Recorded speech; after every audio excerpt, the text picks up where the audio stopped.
For this third and final segment of the video, I'm running my least expensive model train. In fact, I can't think of any G-scale model train with a lower overall cost than this one. It's the Piko Clean Machine. It's actually a track cleaning locomotive, but I sometimes like to just run it like a regular model train because it's got a feature that none of my other model trains have. This little yellow locomotive runs on AA batteries, so it doesn't have to have a power supply or a control system connected to the tracks, which makes it great for outdoor layouts like this.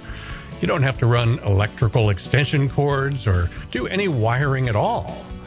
The locomotive itself sells for about $200, and then those two little gondola cars it's pulling go for about $50 each. So for about $300 total, this little yellow train is a bargain in the world of G-scale model trains.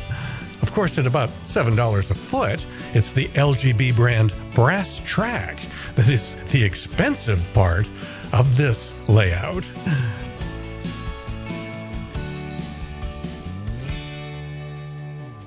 I've switched to a shot from the drone now to give you an aerial view.